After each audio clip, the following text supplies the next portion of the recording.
When did your feeling about something is very wrong here turned out to be true? I came home to my mom supposedly out for a walk and my little brother seeming worried she hadn't come back yet. I noticed her keys were hanging up. I had a sinking feeling something wasn't right. Why not take your keys? Anyway, long story short, she hasn't gone for a walk. She has locked herself in a back room in our guest house thing that you can only lock/unlock from the inside and had taken a whole heaps of pills to KHS. She survived. This was over 15 years ago. Still haunts us. She was dressed in her wedding dress. My parents had just divorced. It wasn't nice. Edit. Thanks guys for all the concern. I see my mama in 2 days for the first time in months, so it's fitting to be able to hug her. I told her I posted this and the flood of concerns about her, and she was very heartfelt and said she was sorry. I also told her I got gold, and she doesn't understand, so now she thinks I'm bringing her gold jewelry as a present back from my trip. I would also like to add one thing that she has said to me in the past is that she wishes she had reached out to someone before she did it. A chance for help.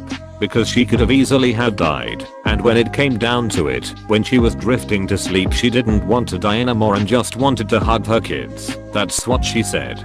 But it could have been too late. So learning from my mom's experience, please. If you feel like this, please, you have nothing to lose than asking for help. Even message me. When I was in college, I had a really weird class and work schedule that resulted in me usually taking my dog for her nightly walk around 3 or so in the morning. There was a giant parking structure for the college right by its baseball field, and I would usually cut through there and let my dog run around on the field before circling back to my apartment. One night on the way over, I heard a faint humming in the parking garage, followed by some sort of weird, almost alarm sounding noise. Being the horror movie victim that I am, I started walking towards the sound, which meant walking down to the lowest level, which was one below street level. When I got down to the ramp, my dog started to get visibly stressed, whining and sort of bouncing around, looking at me repeatedly. I started to really get stressed out at this point, but pressed on. When I got down the ramp, I looked around and saw behind it a small golf cart, which on its own wasn't that weird because the school's maintenance staff use them all the time. This golf cart, however, was on and running, which was producing the humming noise, but with no driver. I walked over to it, and behind it was one of the Home Depot buckets tipped over, with trash scattered around.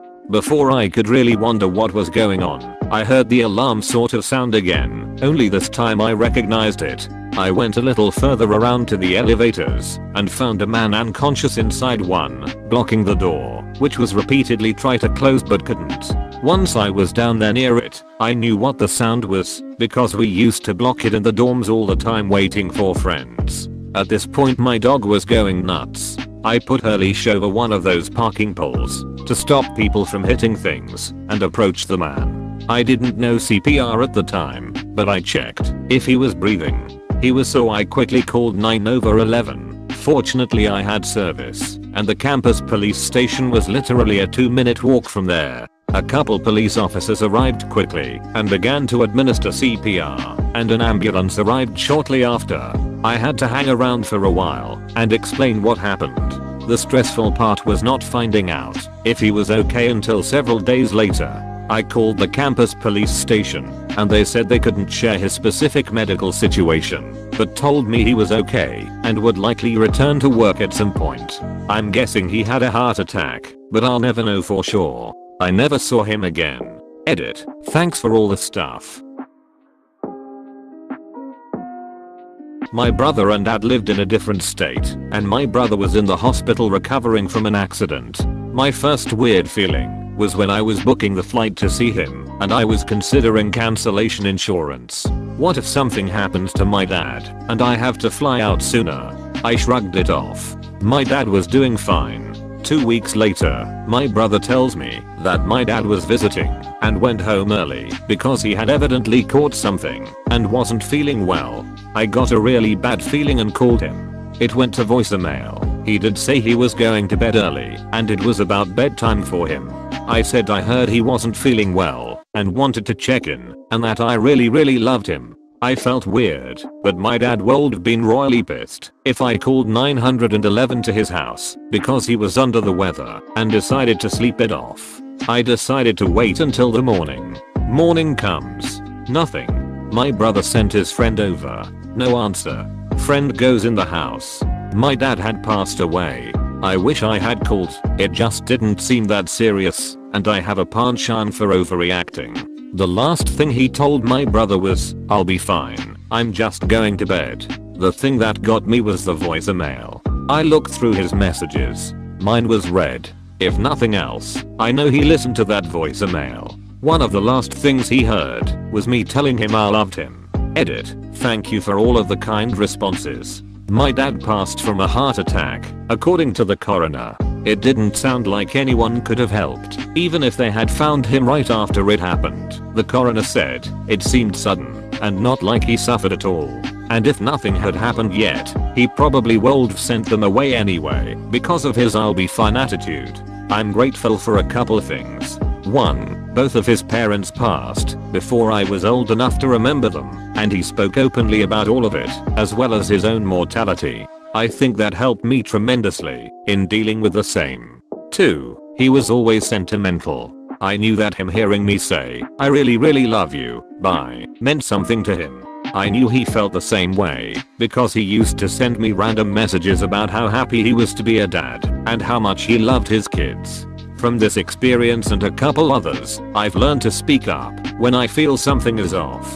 I may be wrong, and I have been plenty of times, but nothing is wrong with calmly speaking my mind or taking precautions when concerned. Bad things can and do happen. It doesn't mean they will, and it doesn't mean I have to overreact when I don't know what's going on. But also, sometimes just happens. Make sure the people you love and care about know you love and care about them. Not creepy or crimmy or anything, but I'll never forget it. Christmas 2002. I was home from my freshman year of college. The vibe in the house had been really strange and tense since I got back. On Christmas morning, my mom gives my dad a really heartfelt, personalized present. My dad gives my mom an expensive, but generic looking bracelet with some diamonds in it. She starts openly weeping. Something was not right. He told us he was leaving the next day and moved out immediately into the house of the coworker he had been sleeping with. It was not a good time. Edit. Really did not expect all the upvotes on this one.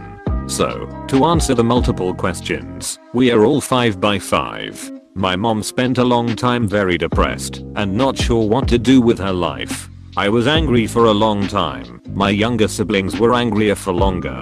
Mom is doing great on her own now, and dad is happily married to said coworker. Way happier than he ever was with my mom. Still some lasting bad feelings, but we are all pretty good. Oh man.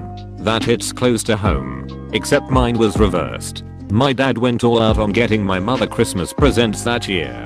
I remember helping him shop, and we spent hours wrapping all of the presents he got her and putting them all into a huge refrigerator box and then wrapping that.